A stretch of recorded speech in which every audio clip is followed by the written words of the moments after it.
சென்னை வானிலை ஆய்வு மைய இயக்குநர் ஸ்டெல்லா தற்போது செய்தியாளர்களை சந்தித்து வருகிறார். நிரலையை பார்க்கலாம். தமிழகம் மற்றும் புதுவையில் பரவலாக மழை பெய்யும் வாய்ப்புள்ளது மற்றும் 12ஆம் தேதி வட கடலோர மாவட்டங்களில் குறிப்பாக சென்னை, திருவள்ளூர் மற்றும் காஞ்சிபுரத்தில் காற்றின் வேகம் மணிக்கு 40 முதல் 50 கிலோமீட்டர் வேகம் வரை வீசக்கூடும். இதனால் மீனவர்கள் 12ஆம் தேதி வட கடலோர பகுதியில் செல்ல வேண்டாம் என்று கேட்டுக்கொள்ளப்படுகிறார்கள். நாளை மற்றும் எச்சரிக்கையாக இருக்குமாறு கேட்டுக்கொள்ளப்படுகிறார்கள். மற்றும் இன்று முதல் ஆந்திரா கடற்கரை பகுதியில் செல்ல வேண்டாம் என்று கேட்டுக்கொள்ளப்படுகிறார்கள். அடுத்து வரும் 24 மணி நேரத்தில் தென் தமிழகத்தில் ஓரிரு இடங்களில் லேசான மழைக்கு வாய்ப்புள்ளது. சென்னையை பொறுத்தவரையில் வானம் பகுதி மேகமூட்டத்துடன் காணப்படும். கடந்த 24 மணி நேரத்தில் தென் தமிழகத்தில் ஓரிரு இடங்களில் லேசான மழை பெய்துள்ளது.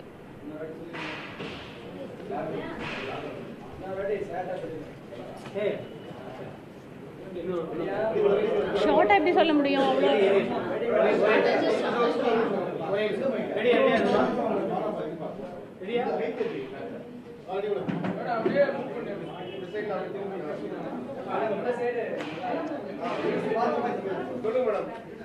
நேற்று தென் தமிழகத்தில்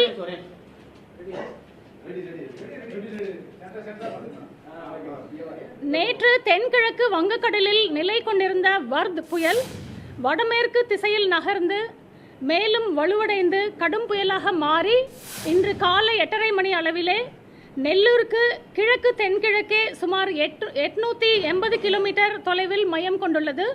இது வரும் 2 தினங்களில் வடமேற்கு திசையில் நகர்ந்து நெல்லூர் மற்றும் மச்சிலிப்பட்டினத்திற்கு இடையே 12ஆம் தேதி மாலையில் சற்று வலுவிழைந்து கரையை கடக்கக்கூடும் என்று எதிர்பார்க்கப்படுகிறது.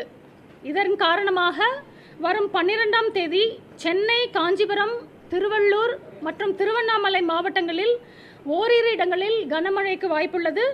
வட தமிழகம் மற்றும் புதுவையில் பரவலாக மழை பெய்யும்.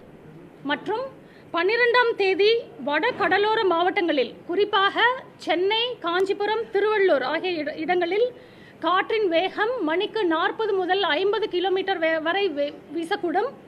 இதனால் மீனவர்கள் 12ஆம் தேதி வட கடலோர பகுதியில் செல்ல வேண்டாம் என்று எச்சரிக்கையாக இருக்குமாறு கேட்டுக்கொள்ளப்படுகிறார்கள். மற்றும் நாளை எச்சரிக்கையாக இருக்குமாறு கேட்டுக்கொள்ளப்படுகிறார்கள். இன்று முதல் ஆந்திரா கடற்கரை பகுதிக்கு செல்ல வேண்டாம் என்றும் கேட்டுக்கொள்ளப்படுகிறார்கள். அடுத்து வரும் 24 மணி நேரத்தில் தென் தமிழகத்தில் ஓரிரு இடங்களில் லேசான மழைக்கு வாய்ப்புள்ளது. சென்னையை பொறுத்தவரையில் வானம் பகுதி மேகமூட்டத்துடன் காணப்படும். கடந்த 24 மணி நேரத்தில் தென் தமிழகத்தில் ஓரிரு இடங்களில் மழை பெய்துள்ளது.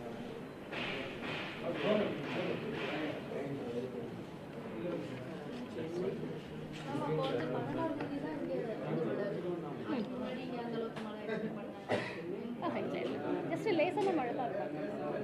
ஒரு வட தமிழகத்தில் கனமழை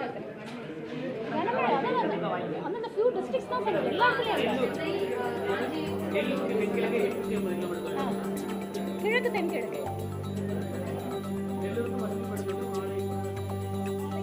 வானிலை நிலவரம் குறித்து சென்னை வானிலை ஆய்வு மைய இயக்குநர் ஸ்டெல்லா தற்போது செய்தியாளர்களிடம் பேசி வருகிறார். வர்தா புயல் 2 தினங்களில் வடமேற்கு திசை நோக்கி நகர்ந்து அதன் பிறகு வலுவிழந்து வடகடலோர பகுதிகளுக்கு அருகே, அதாவது நெல்லூர், மச்சிலிப்பட்டினம் இடையே கரையை கடக்கும் என்று எதிர்பார்க்கப்படுவதாக அவர் குறிப்பிட்டிருக்கிறார். இதன் காரணமாக சென்னை, காஞ்சிபுரம், திருவண்ணாமலை உள்ளிட்ட மாவட்டங்களில் லேசான மழை பெய்வதற்கான வாய்ப்பு இருப்பதாக குறிப்பிட்டிருக்கிறார். அடுத்த 24 மணி நேரத்தை பொறுத்தவரையில் வட தமிழகம் மற்றும் புதுவையில் மிதமான மழைக்கு வாய்ப்பு இருப்பதாகவும் அவர் குறிப்பிட்டு பேசியிருக்கிறார்.